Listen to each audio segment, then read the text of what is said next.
How then does God define his people? Well, now Paul tells a story of saving grace leading to humble worship. Saving grace leading to humble worship.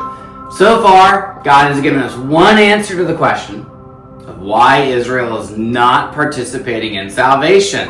They're not participating because God sovereignly directed salvation in such a way that it would not terminate in Israel, but extend to the world. And it was the stumbling of Israel that became the means of turning the spigot on full blast. So God's purposes are extravagant, scandalous even, in their mercy. But now Paul sketches another answer to the question of why Israel is not participating in salvation. And he sketches it in verses 30 through 33 of chapter 9. So the end of the chapter, which reads, "What then are we to say? Gentiles who did not strive for righteousness have attained it." That is righteousness through faith. "But Israel, who did strive for the law of righteousness, did not attain that law." Why not? Because they did not strive for it on the basis of faith, but as if it were based on works. They have stumbled over the stumbling stone, as it is written, "See, I am laying in Zion a stone that will make people stumble, a rock that will make them fall. And whoever trusts in him will not be put to shame." Gentiles have embraced the gospel promises by faith.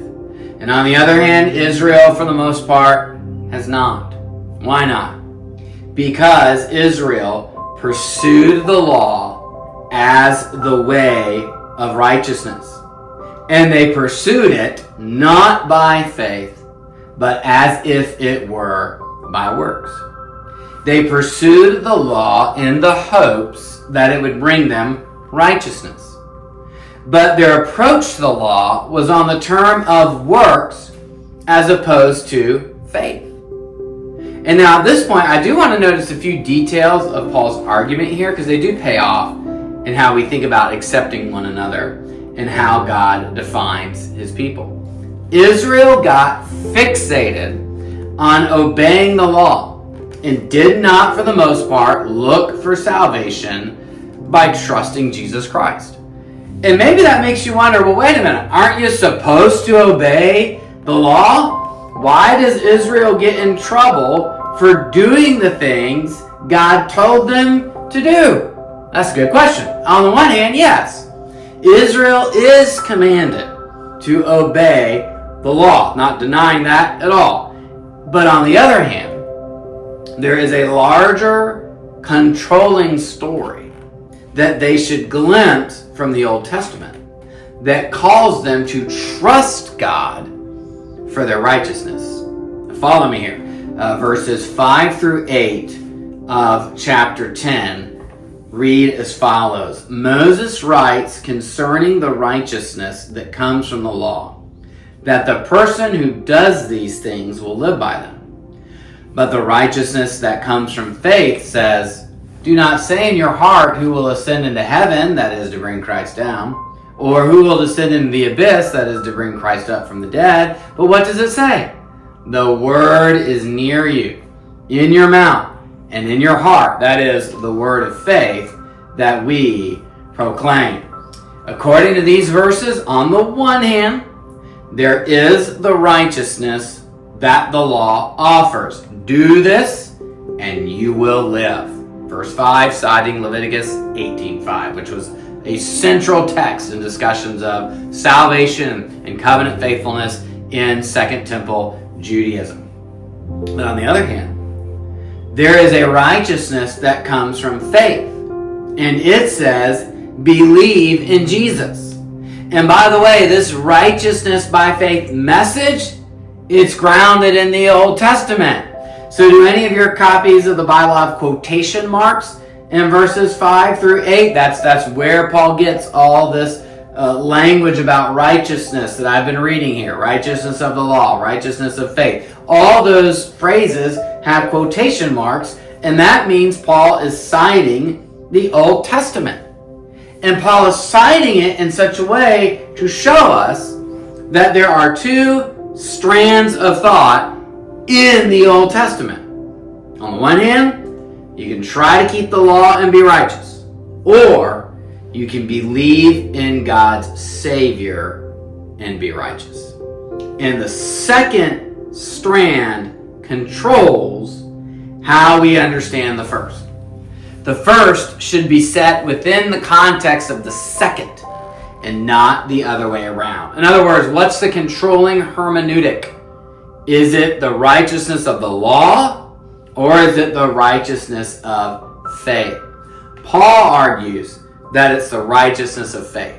And by the way, I don't think Paul's just off on an island. He'd figure out something weird. Maybe even like, what is God doing in the Old Testament? Is he playing games with people, speaking out of both sides of his mouth? No. I think this is something that God made clear in the Old Testament. Obviously, the revelation of Jesus Christ brings it to the forefront and really shines the light on it where you just can't miss it. But it was always there, and it was there well enough where it should have been seen. And evidence for that is the justification of Abraham by faith. A point Paul already appealed to back in Romans 4. So just as Paul made the Israel within Israel distinction as far back as Romans 2, so Paul made the priority of justification by faith. He mentioned that already back in Romans 4. Abraham was justified by faith before God gave the law. The first Jew, the first member of the covenant people of God, was justified by faith before God gave the law. And so that tells us, the priority of that story tells us how God ultimately defines his people. He defines them on the basis of faith. How do you find the people of God? You find them marked by faith. And in the time of the revelation of Jesus Christ, you find them marked by faith in Jesus. And that big story controls all the other parts of the Bible, all the parts of the Hebrew Bible that tell us how God is pursuing people. It tells us how he's pursuing his covenant people, and now it tells us how he's pursuing people from the whole world to join his people by faith. Which brings us to verses 9 through 13 of chapter 10. Familiar verses. Because if you confess with your mouth that Jesus is Lord and believe in your heart that God raised him from the dead, you will be saved. For one believes with the heart, leading to righteousness, and one confesses with the mouth, leading to salvation. The scripture says no one who believes in him will be put to shame. For there is no distinction between Jew and Greek. The same Lord is Lord of all and is generous to all who call on him. For it is written, everyone who calls on the name of the Lord shall be saved. No distinction. One God, which means one way of saving people and resulting in one saved people of God. So who are those people? Those who confess that Jesus is Lord and believe that God raised him from the dead. And so why should the Roman Christians receive and welcome one another? Because they're united by a common confession of faith that Jesus is Lord.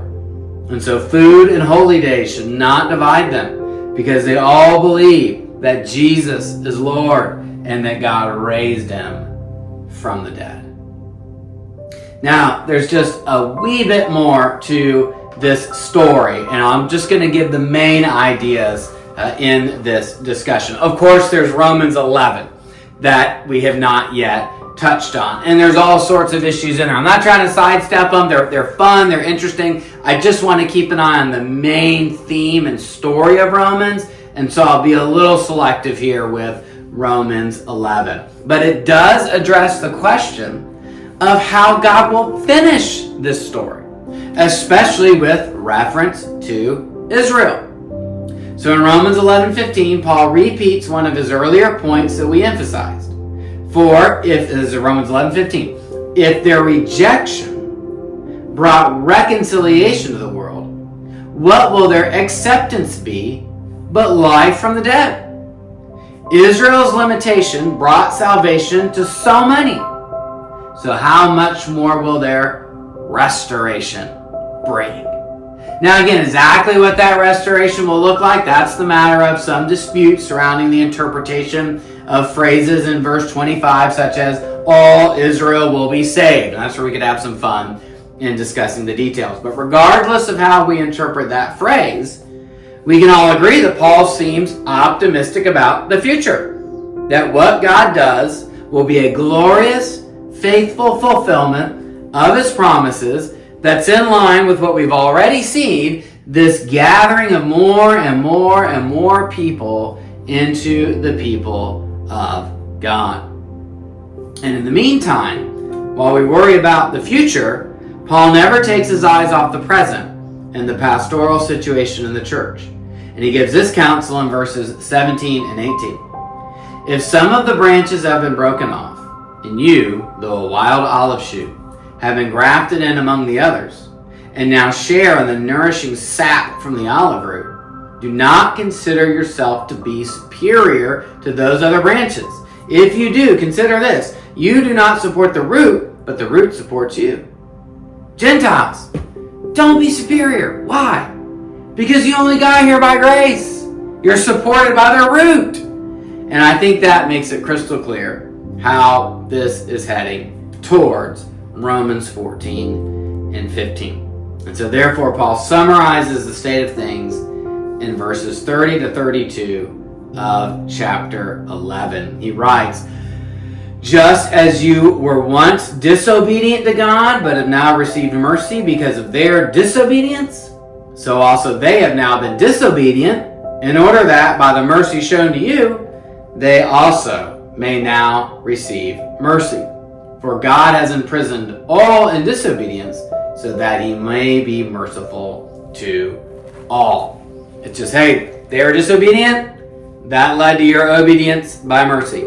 So now that mercy can lead the disobedience to obedience. In other words, it's like I said earlier with the golden calf. When God judges, it is with a view towards restoration. That is the movement of salvation history that Paul traces in these three chapters. And we may wonder, why? Well, why do it that way? Why should any be disobedient? Why not just move smoothly through history in a way that doesn't cause any questions or confusion or wondering? Well, such are the ways of God.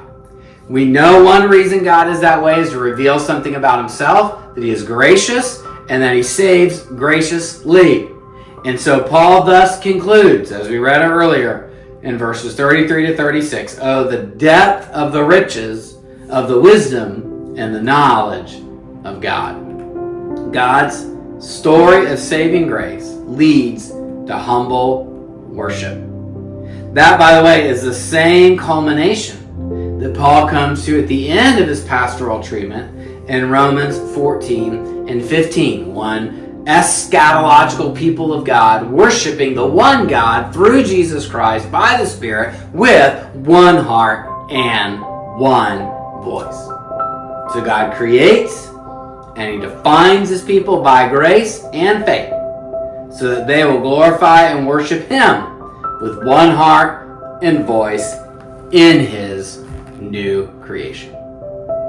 Then in our last episode, one more to come, we'll look at the concluding section of Romans 12 through 16, how that new creation can be the new creation in the midst of the old, how we can address the pastoral problems, and then bear witness to the rest of the world. So thanks for joining us, and we'll look forward to seeing you in the final discussion.